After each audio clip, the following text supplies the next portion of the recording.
pais viram que eu realmente levava jeito. Meus pais sempre foram com muita noção. Tipo assim, eles falavam, não, se a gente visse que você não levava jeito, escolhe outra coisa, filha. Vai, espera mais um pouco pra decidir. Pinta esse desenho aqui enquanto isso. Tô, colore aqui.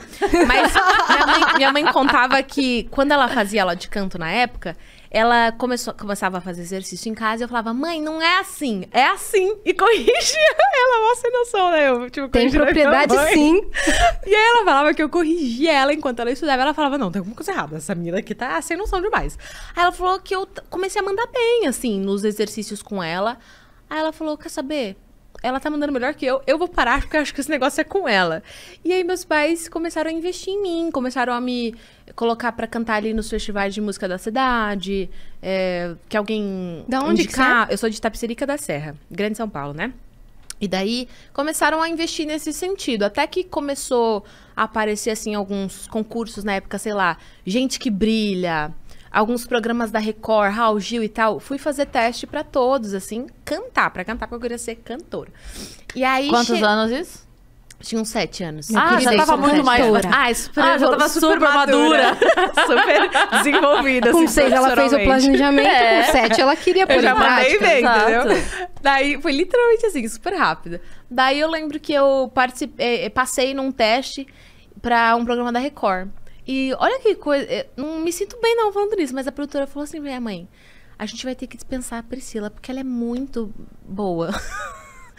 Aí meus pais ficaram tipo assim, sem entender, não, se ela é boa, por que ela não pode participar? Ele, não vai dar certo aqui no programa, com os outros.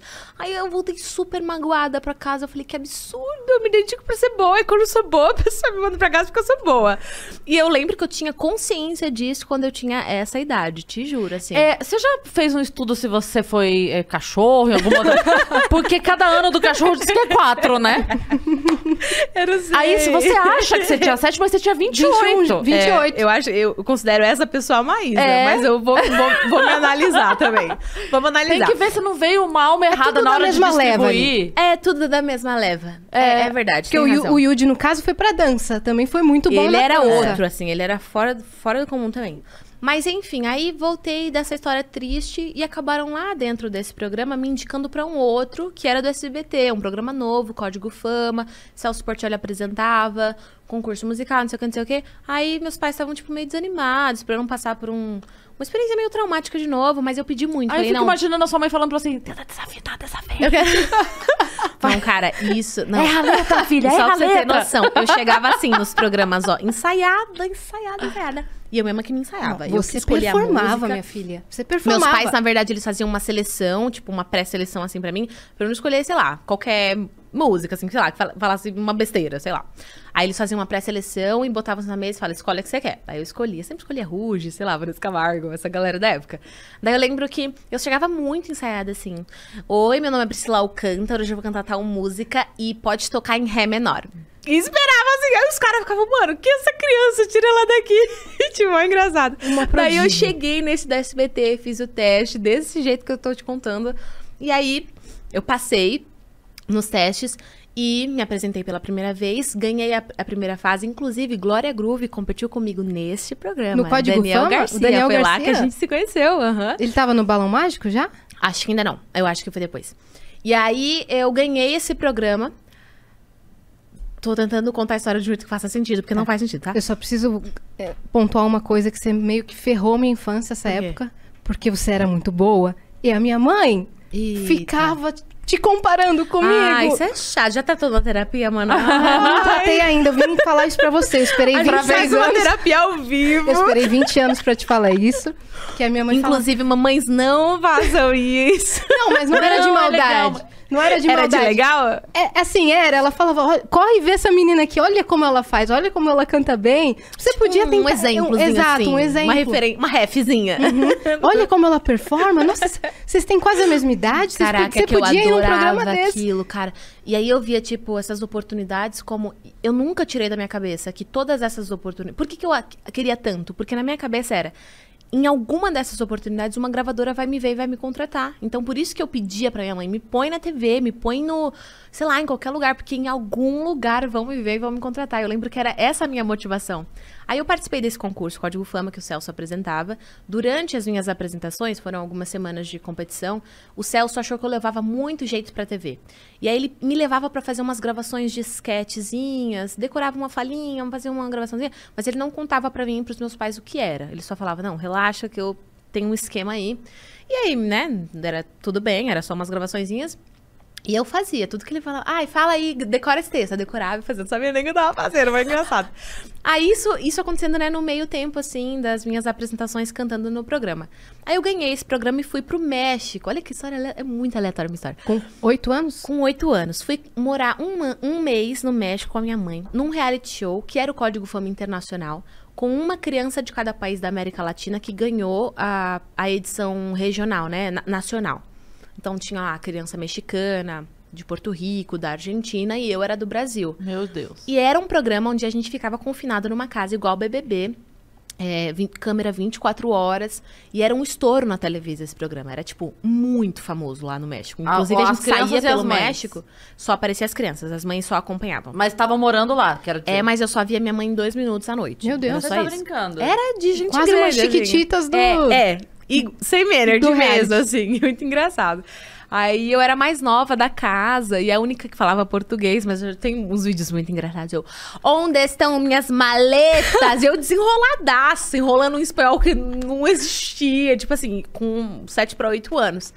E aí tive essa experiência lá no México e o Celso Portiolli fazendo a minha no SBT enquanto isso. E você não tava nem sabendo? Não, nem meus pais, assim, ele só falando, deixa comigo que eu tenho um negócio. Só que lá no México, eu fiquei muito famosa lá no México. A galera me adorou. E a Televisa queria me contratar. E aí, eu fiquei em 4º lugar na competição geral, né? Só que a Televisa queria me contratar mesmo assim, queria que eu ficasse lá. Daí minha mãe, a gente não tava entendendo nada, porque do nada, umas coisas absurdas acontecendo. Até então eu só cantava na minha igreja local, em Itapecerica da Serra, e só tinha um sonho. E de repente eu estava no México com a minha mãe, com um contrato para ser assinado. Aí minha mãe ligou desesperada pro meu pai e pro Celso Portiolli, que é uma pessoa que ficou muito próxima da gente nesse processo. E aí a gente contou, aí o Celso falou assim, não, vem pro Brasil que eu garanto que tem algo melhor aqui no Brasil. Vem pro Brasil com a Priscila, voltem pro Brasil. Aí a gente confiou no Celso, voltamos pro Brasil. 3 meses depois, eu fui contratada pelo SBT pra apresentar o Bom Dia e Companhia. Tá, bom dia. Porque era isso que o Celso Portiolli tava esquematizando ali nesse meio tempo. Nunca fiz TV, nunca quis entrar pra televisão, eu só queria ser cantora. E aconteceu que a TV veio antes. E meus pais consideraram uma ideia legal, eu quis fazer isso. O Yudi participou do Código Fama também, ele não ganhou, mas foi nesse mesmo lugar que a nossa vida se cruzou e que ele apareceu na minha fita, quando o Silvio Santos viu a minha fita. Aí o Silvio Santos falou, e esse japonesinho? Aí o Yudi, quero ele também. Aí juntou a gente. Aí Mano, a gente... quando é pra ser... simplesmente. E aí eu fiz carreira na TV. E foi um estouro o programa. Foi um estouro e foi o que me projetou nacionalmente pra hoje eu realizar o meu sonho com a música. Mas você nunca tinha apresentado nada. Como que foram os primeiros dias? Teve teste? Teve ensaio? Como Não foi? teve teste. Já foi definido que a gente ia apresentar. Teve a gravação de um piloto. A gente ensaiou umas vezes na semana e teve a gravação de um piloto que foi pro ar como o primeiro programa. Inclusive, eu tava toda destrambelhada, uma meia calça no meio das coxas, que nem servia em mim, e foi pro ar esse programa, foi engraçado. Então foi literalmente do dia pra noite, sem exagero, minha vida mudou do dia pra noite. Daí, sei lá, um mês depois eu tava me mudando de Itapecerica, indo pra um outro lugar, estudando numa escola particular que eu nunca tinha estudado, num outro bairro, a vida da minha irmã mudando sem ela pedir, então foi tipo assim, um pouco caótico nesse sentido, mas aconteceu, e era pra acontecer. Foi muito louco. Como que era na escola? A criançada ficava... É porque, assim, eu fui pra um bairro de elite, assim. Tipo, a criançada assistia TV a cabo, não via Bom Dia e Companhia. Então, a galera não me conhecia muito, assim. Não ficava muito ligada e tal. Era uma outra galera, Não se importava assim. muito. Eles viam Zapping Zone, entendi. Isso. Eu também, tipo, eu estranhava um pouco aquela galera também, porque era bem fora da minha realidade, assim. Tipo, eu vim de uma outra realidade. Mas aí, conforme eu fui, né, apresentando Bom Dia, os anos se passando, eu mudei bastante de escola. Aí, acho que ali na adolescência era quando a galera da escola ficava mais enlouquecida, assim, sabe? Zoavam? Ou... Não, curtiam. Você Eu sabe- era muito... Eu era amiga da escola inteira, assim. Então a Popular. galera curtia pra caramba. A gente fez o Fritada com o Yudi. O programa Fritada. Eu ia Não sei beber se o você- álcool gel. Falou. Eu não sei Bom se você dia, conhece terapia? o programa Fritada. Que é... A gente reúne os humoristas e leva um artista e a gente faz piada, e ele faz piada com a gente faz piada com ele.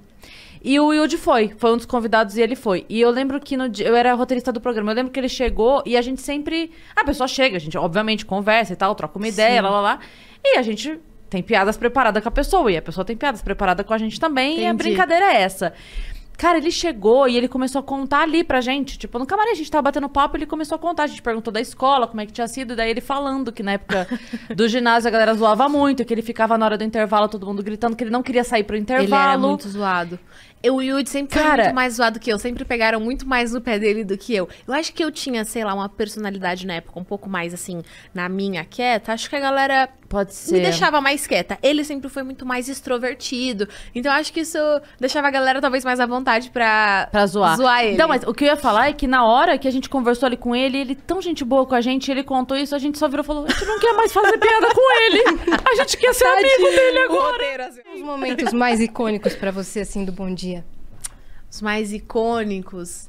Cara, todas aquelas gafes, assim, porque era programa ao vivo com criança, é óbvio que ia dar uma merda, né? Tipo assim, é óbvio que uma criança ia falar um negócio que Criança não devia. sincerão, né? É óbvio que a criança ia pedir bicicleta, a mãe ia falar, não, R$1.000, moleque, R$1.000. E vocês, mano, vocês não se aguentavam, A às gente vezes. ria, tipo Você assim, ficava velho, eu vou fazer o quê? Eu vou rir, tipo, eu tentava disfarçar um pouco mais, o Yudi na caruda, assim.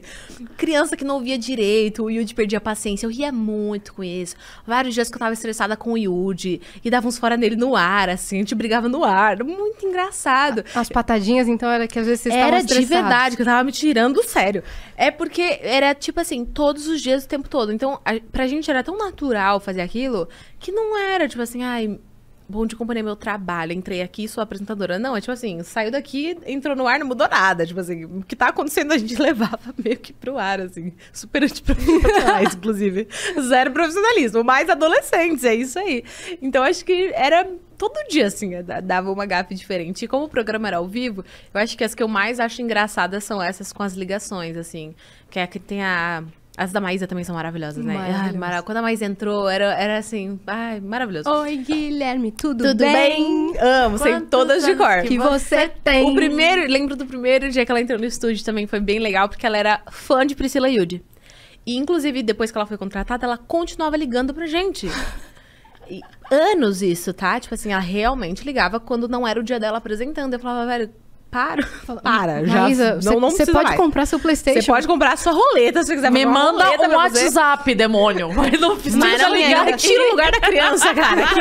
Que luta, que a mãe luta pra pagar a conta pra criança participar do bendito programa. Como é que era essa participação? Explana. Era assim, ó, sei lá, 400 mil ligações por dia. E tinha 1 ou 2 telefones na produção. Tirava do gancho, o que tivesse ali na hora era quem era atendido. Não tinha que fazer um pré-cadastro no dia anterior? Não. Porque Era na lata. tem esse mito, né? Ah, é? É. Tem? Tem esse mito que... Fake news, você tinha mana. que fazer um pré-cadastro e no dia Não. seguinte eles te ligavam. Não. Ah, tá. Não. Eu ligava. Orgânico, assim, era orgânico. Aí era Nunca assim, era fui assim. sorte. Só que era muito estranho, porque tinha criança tão sortuda que conseguia ligar, tipo, 8 vezes. E eu juro que eu lembrava, eu falava, não, mano, isso é de novo não. Vou ter que desligar, porque você tá pegando lugar na fila, não é possível. Tá roubando lugar de todos os todos. prêmios. Juro, tinha criança que ganhou, tipo, PlayStation 2, 3 vezes. Eu falei, não, eu nunca ganhei um. Você não pode ter 3 do programa ainda. Não pode. Mas era orgânico, assim, era na sorte. E os bastidores, como que eram? Era normal, assim. Eu lembro que eu fazia lição nos intervalos. Eu lembro que eu brincava muito nos intervalos. A gente pegava, às vezes, os brinquedos da roleta e brincava. E depois eu devolvia na hora de entrar no ar e pra mostrar ali, né, no palco. Aqueles que vinham no carrinho, no assim? carrinho, é. Eu brincava com todos. Tinha época que a gente tava muito de assistir filme. A gente é a produção, né? A gente botava lá na televisão filme e assistia nos intervalos. Videogame também jogava muito. Era bem divertido, na verdade. Muito divertido. Que legal, cara. Era super legal. Era uma atmosfera, assim, muito familiar, assim.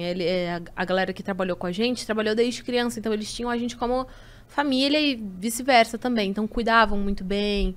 Nossa, até hoje eu tenho contato com todo mundo da produção. Eles vão na minha casa, tipo, a gente... As câmeras. Sim, a minha figurinista, as produtoras, as minhas diretoras, a gente faz churrasco junto, assim, é família mesmo. O clima no SBT sempre foi muito familiar, né? Eu sempre Todo mundo falo comenta isso. isso. Você já chegou a Já. ir frequentar lá, né? Aham. Todo mundo que trabalha lá, acho que comenta isso. Eu já também frequentei outras emissoras. Eu acho que uma dos diferenciais impressionante. é que é impressionante. É um clima muito familiar. Você pode até encontrar, assim, um profissionalismo maior Sim. em outra emissora. É, pode, pode. ok. Mas o clima familiar É muito doido. Você vai ver, assim, a figurinista, ela não tá preocupada só com o figurino. Não. Ela vem e... Ai, tô com dor de cabeça. Peraí que eu tenho não sei o que na bolsa. A Kekel, que foi minha camareira por anos, assim. Nossa, que chegou gente, comida. pizza, Até desconcentrei, tá? desculpa. Eu vou Foi aproveitar mal. o intervalo. Segura o que você ia falar. Faça isso. Que é? Guarda. Kekel. Só porque chegou isso aqui e eu lembrei que a gente ficou tão desconcertada que agora a gente tá mais. A gente tá fingindo naturalidade com você aqui já. Mas a gente ficou tão desconcertada com você aqui no início que a gente esqueceu a surpresa dela. Que surpresa. Tem uma surpresa pra você. E aí, na vai tela. passar? Ah, tudo! Que lindo, quem fez? Quem que fez? Mules. Será? Foi o Lipe Vocês Nero. conhecem? Foi o Lipe Nero. É um Que ilustrador. lindo! que Cara, trabalha com a eu gente. amo. Isso é a coisa que eu mais amo receber, te juro. Ilustração. Eu tenho quadros na minha casa e tá tudo pelo meu quarto. Eu mando fazer quadro, moldura. Eu também, eu emolduro tudo Eu que me amo. mandam. Quer me dar um presente, assim, que eu amo. É isso. Então você vai ganhar essa ilustração em alta Ai, qualidade. Tá muito lindo, E você que tá amei. assistindo pode resgatar e colecionar. É um emblema do Vênus. Lindo, lindo, lindo. Então você entra em venuspodcast.com.br, faz um perfil rapidão. Qual que é o código pra resgatar? Girassol. Girassol. Ai, adorei. Você tem Tudo 24 temático. horas, ok? Tudo temático. Não, o pessoal busca as Adorei. referências, tudo. Cheiro Amei. bom. Até Pizza. esqueci do assunto, desculpa. Kekel, eu não vou esquecer. Ah, tá. Vocês são boas nisso. É, Vocês já são a gente sabe os ligeiras callbacks, nisso. tudo. Mas a Kekel foi a minha camareira por todos os anos, assim. E era um tratamento de filha que ela tinha comigo. E ela era essa pessoa, assim. Se a gente chegava... Eu ia de pijama, só pra você entender. Tipo, eu ia literalmente dormindo. Eu ia de manta. Eu entrava no carro, continuava o meu sono. Te juro, nem lavava o rosto. É Que sério. horas que você ia? Variava, assim, mas cheguei a acordar entre 5, 6 da manhã, assim, sabe? Tá com uma cara boa essa pizza. Obrigada. E daí eu chegava, assim, maquiava dormindo. Minha maquiadora, ela já me deixava com a cobertinha, assim. Era um tratamento, literalmente, assim, de família. Eu dormindo, Kekel, botando minha roupa. Até sutiã ela botava em mim, botava o sutiã. E eu dormindo, assim, ó. Eu só abri o olho mesmo na hora de apresentar.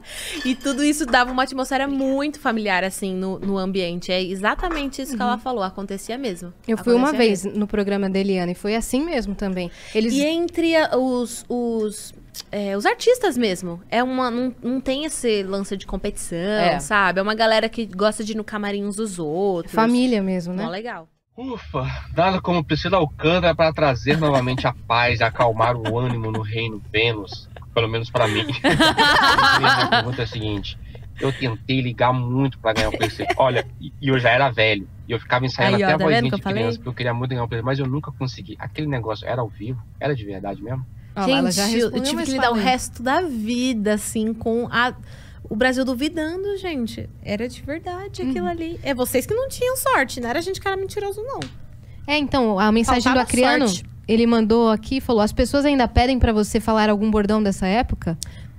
Desculpa, engasguei. Até que... Oh, Não tá pedem. tudo bem? Não? Não pedem, porque eu acho que eu não sei, acho que a galera fica um pouco mais com vergonha comigo, assim. É só o Yudi que toma. O Yudi toma muito. Inclusive, quando a gente tá junto, ninguém me zoa. Mas zoa ele, é impressionante. A galera não... Tem muito receio, assim, de me zoar com isso. Não sei, porque eu, pelo menos quando eu saí do Bom Dia, eu não dei muita corda pra essa coisa, porque eu queria me desvincular um pouco pra ver se eu engajava na música, né? Então eu não dava muita corda. O Yudi sempre adorou, deu corda, né? Então acho que por isso que a galera ficava mais à vontade com ele.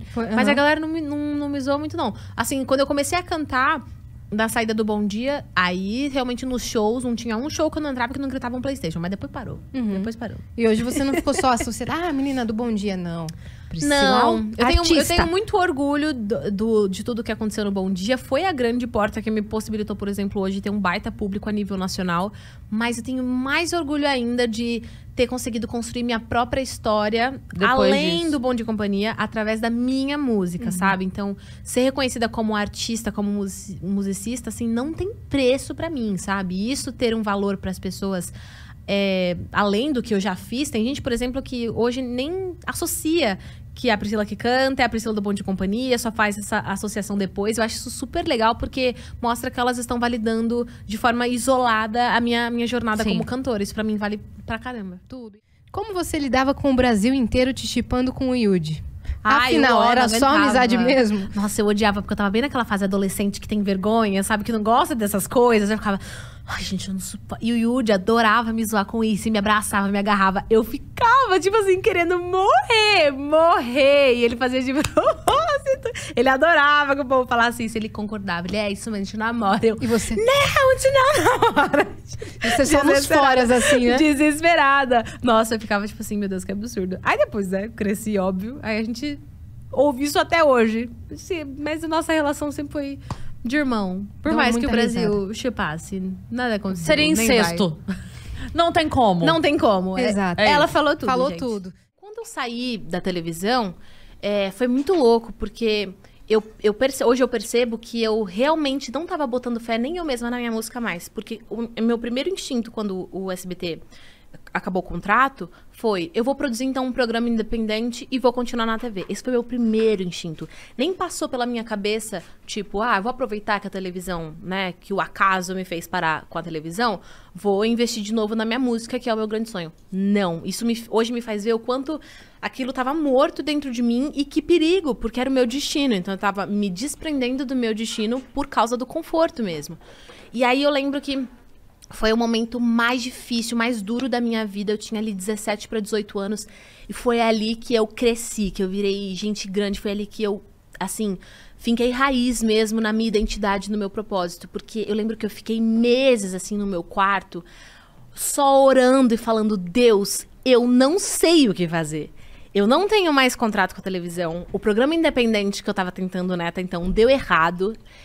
E ninguém me conhece na música. O que eu vou fazer? Tipo, a minha família trabalhava comigo, então eu ficava, tipo, o que eu vou fazer? Não tenho o que Quantos anos fazer. que você tinha? 17 para 18. E você saiu da TV do Bom Dia com quantos anos? Essa idade É? mesmo. Essa idade mesmo. Eu tinha 17, então Foi porque vocês entraram na maioridade, não? O Yudi desculpa, já tinha foi entrado, essa. né? Há muito tempo. O Yudi né? já era tava com pai, 32. já. Brincadeira, o Yudi não é pai, ele não tem Brincadeira, filhos. Yudi. Mas foi por causa, alegando que realmente a gente já tava grande pro programa, assim, né? De idade, assim, Porque de eles são os fisionomia. maiores, ok.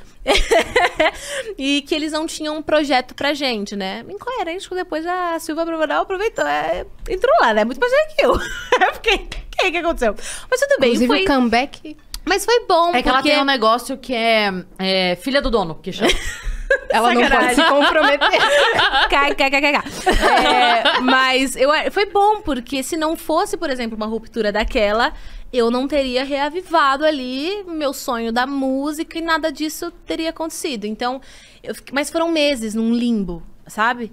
E foi aí que eu participei do programa do Danilo Gentili e cantei Espírito Santo, que era uma música que eu tinha escrito. É escrito, né, que fala? Escrevido, não é, né? Mais uma que o Danilo tava ali no ponto, assim. Mana, foi. E daí, eu lembro que meu pai publicou essa música, porque eu tinha feito uma gravaçãozinha dela num estúdio com um parceiro meu, um produtor de Brasília. E o pai publicou, tá parado esse vídeo aqui, vou postar no YouTube. Daí, quando eu cantei no Danilo Gentili, a música que eu tinha postado bombou, viralizou.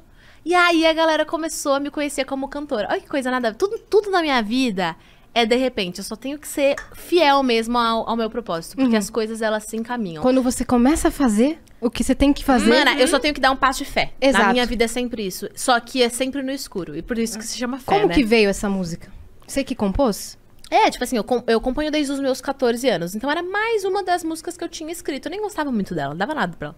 Aí meu pai que tipo assim, a gente tinha gravado, ele que decidiu postar. Então foi uma música que me projetou muito pro mercado fonográfico, automaticamente no gospel, porque era uma música com uma temática religiosa. E a partir daí a galera me conheceu muito no gospel. Aí eu lancei eu considero assim, meu primeiro álbum artístico mesmo, onde eu imprimi minha própria identidade artística, eu mesma escrevi as músicas, então, que foi o Até Sermos Um, a época que eu tava loura, a época que a sandália, como é o nome daquela sandália? Gladiadora estava em Gladiadora. alta. Eu tenho uma capa de álbum com a Sandália Gladiadora, mana. É verdade. Entendeu? Mas Entendeu? outro conceito, foi Um conceito. conceito, gente, datado, sim, mais um conceito.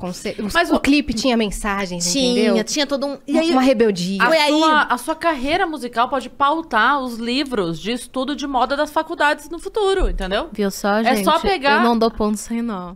Satisfeita com o que eu tô fazendo, a forma como eu tô fazendo e também com expectativa pra como eu vou voltar a fazer o que eu fazia, que eu sei que não vai ser do mesmo jeito. Eu sei que eu vou estabelecer um outro jeito de trabalhar, um outro ritmo de trabalho, e eu sei que isso vai ser muito mais sustentável. Eu percebi que do jeito que eu tava fazendo era curto exaustivo? prazo. Eu já estava exausta, então eu Burnout. não sei pra onde eu ia mais, entendeu? E se eu fosse, eu acho que eu ia arrastada. Então, talvez não, com certeza eu não estaria vivendo o que eu tô vivendo hoje, porque foi por causa dessa parada que eu consegui tomar a decisão de fazer essa curva na minha vida. E também não teria caído na real sobre como eu tava fazendo isso. Tava ruim, eu não tava feliz. Eu não tava bem feliz. E esse período que você dá umas sumidas assim das redes sociais é mais por transição pra uma nova era ou mais por ansiedade de redes sociais, de não saber o que eu sou entregar? muito ruim de rede social. Inclusive, esses dias é um dilema que tá na minha cabeça sobre... Pelo menos pra mim, só posso falar da minha experiência, mas eu, enquanto artista, musicista, é muito difícil fazer arte com música hoje em dia, onde você depende tanto de uma rede social pra poder hitar, ou fazer aquilo viralizar, ou depende do engajamento pra sua música. Eu não absorvi isso ainda. Eu sou muito old school na minha forma de fazer arte, de consumir arte também. Tipo, eu tenho 25 anos, era pra eu adorar a era digital, mas eu não gosto. Tipo assim, minha gravadora odeia, inclusive, que eu falo isso, porque a gente tá na época do streaming, não se faz mais álbum físico e, tipo, por exemplo, uma coisa que eu sou super apegada até hoje. Eu amo álbum físico Caraca, também. eu não ganhava brinquedo quando eu era pequena, eu ganhava disco, eu ganhava CD, então, nossa, tem uma No questão Amigo afetiva. Secreto, o que a gente pedia no Amigo Secreto no final do ano? Sim, isso desde muito pequena. Meus pais me educaram nessa cultura, sabe? Então eu tenho uma questão muito afetiva na forma como eu consumo música e automaticamente como eu produzo também. Sim. E o artista, o musicista, né? Ele não é produtor de conteúdo digital, tipo, necessariamente. Então eu tenho muita dificuldade em, tipo, aparecer nas redes sociais todo dia, fazer um challenge. Eu me sinto muito estranha fazendo essas coisas. E eu sempre comunico com os meus fãs, tipo, não é que eu sou antissocial, é que eu faço música. E é uma coisa muito diferente do que produzir conteúdo para as redes sociais, que é uma outra profissão, né? Tipo, eu acho incrível quem sabe fazer isso bem, porque eu não sei. Tipo, eu não tenho, sei lá, eu me sinto muito estranha pensando numa música que vai ter que ter uma dancinha. Tipo, olha como a nossa cabeça, infelizmente, hoje em dia tem que funcionar. Tipo, são preocupações que naturalmente eu não teria enquanto musicista. Então, isso me incomoda muito. Então, quando eu dou uma afastada, é simplesmente porque eu não... É isso, eu sou isso. Tipo, o máximo que eu entrego de conteúdo é o máximo que naturalmente eu consigo. E aí, quando eu tenho que produzir algo que já não é mais do meu natural, é mesmo um esforço, assim. E pra eu forçar a produzir um conteúdo, eu já não consigo. Então, até onde eu puder segurar, eu vou segurar, Então, sabe? quando tem o lançamento, é seu melhor período, porque... Ai, meus fãs ficam, meu Deus, agora é nossa chuva no deserto. Porque ela vai aparecer. Ela vai aparecer muito. Eu até fico brincando, eu tô muito on. Tipo assim, eu tô online demais. Tipo assim, eu nunca me vi tão online. E tá durando, tá na segunda, indo pra terceira semana de lançamento e eu ainda estou aqui postando stories diariamente. Sabe? Tá, Ela sabe? veio num podcast, sabe? Eu vim num podcast, é um esforço pra mim. Eu sempre falo pros meus fãs, tipo, não é maldade, não é falta de interesse, é uma dificuldade que eu tenho, porque a minha facilidade, o meu natural é escrever música, produzir música e fazer ideias pra videoclipe. É que, na verdade, virou uma das facetas da profissão. É a nova forma de consumir música, então, é como o mercado antes, funciona hoje. Por mais que, assim, é ruim, é um saco, cansa. Às vezes você só quer chegar na tua casa e botar um pijama e não aparecer. E aí eu penso, cara, eu já tô o dia inteiro... Aí eu vou, abro uma caixinha de perguntas, me esforço pra responder, pra interagir. Eu faço isso, tipo... Aí vamos lá, tô aqui. É que, na verdade, assim, talvez essa seja a parte chata... Não é que é... Eu não acho chato de fazer. Não é natural. Mas não um é esforço. o meu natural. É um esforço. Vem de um lugar de um esforço pra mim. Mas, assim, se eu pudesse não fazer, se eu não precisasse fazer, eu não faria. né? A minha utopia é assim, escrever música, produzir música e lançar, e quem ouviu, ouviu. Eu estaria realizada. Então é muito esforço pra mim, mas eu tento também me divertir nesse processo. Então, por exemplo, eu tenho uma relação muito legal com os meus fãs, então faz toda essa interação digital ser super legal. Eu descobri que eu adoro fazer agora space no Twitter, porque eu fico batendo papo com os meus fãs, mas papo de verdade, de falar besteira e coisas aleatórias, e não só uma questão promocional ali do single ou do álbum, sabe? Então, eu tento aproveitar isso da melhor forma pra poder criar um vínculo mais profundo com os meus fãs e não ser só ali uma demanda, enfim. Sim. Porque senão eu me canso muito rápido, assim. Onde, nesse rolê todo, que entra a história do Lollapalooza? Foi quando? Foi que ano isso? 2016, eu acho. 17? Acho que 17 eu tava com cabelo Stephanie preto. está aqui sabendo É que tudo. eu vou pelas minhas fases de cabelo. Aí, tipo assim, eu sei que... Foi antes do cabelo preto, então foi no começo de 2017. Abril de 2017. Tá. Quando eu tava de cabelo rosa, depois eu fui com cabelo preto. Tá. Aí já me localizei aqui na história. Mas... Você tava de cabelo rosa ainda? Tava de cabelo rosa, é. Eu fui no Lola. E, assim, eu sou consumidora nata de música, né? Um dos ambientes que eu mais amo são os festivais de música. Porque é onde eu tenho a oportunidade de sair do palco e tá lá vendo alguém que eu admiro no palco. Cara, É uma baita adoro experiência. sim, não precisa não ter nem o que falar. Adoro. E eu fui, né? E assim, tem muitos tabus que a gente já caminhou. A gente já passou por cima deles, sabe? E na época... Era muito tabu, assim, a coisa de um cristão frequentar um festival de música que dizem secular. Então, dependendo da forma como você entende, enxerga a questão de arte, espiritualidade, música, pode, não pode, você pode estranhar ver uma figura cristã nesse ambiente. Muitas pessoas estranharam, porque eu publiquei uma foto e tal. E aí foi um bafafá, e aí todo mundo muito indignado. Todo mundo assim, né, essa parcela de pessoas. É que eu sempre costumo dizer que, às vezes, a parcela de gente não é muita gente, é só barulhento. Só faz muito barulho, mas não é Pior muita que gente. eles te acompanham pra caramba, né? Acho que agora já se retiraram. Se deram uma retirada ou ficam... Não, é que eles ficam de olho, às vezes. Mana, mas é que agora eu já fui com Deus, né? Fui já, né? Já tá lá. Agora não tem mais o quê? Não tem o que falar. Não vai ter mais conteúdo pra gente. Já foram. Mas nessa época eles estavam lá. E aí... Foi um momento, assim, que a galera pegou muito no meu pé, assim, pelo fato de eu ter ido. E aí entra na parte chata, que é onde julgam o seu caráter de pessoa e de fé, baseado em nada, né? Porque, enfim, você julgar o caráter de alguém é muito duro. Principalmente quando você não tem convívio algum com aquela pessoa. Isso não é algo que se faça, né? Acho que quem pode falar do seu comportamento é quem convive com você, enfim... E aí foi esse momento, e foi muito difícil, assim... Eu sempre caguei, assim, porque as pessoas falam de mim. Porque eu sou, de verdade, eu tenho muita certeza de quem eu sou. Muita, muita, muita. E... Só que era muito duro ver os meus familiares sofrendo com isso. As pessoas que gostam de mim, porque isso fez muito mal pra eles. Tipo, eu não sou mãe, mas pra uma mãe deve ser muito difícil ver as pessoas falando horrores de você, um pai. Então eu via meus pais muito mal e eu ficava tipo, velho...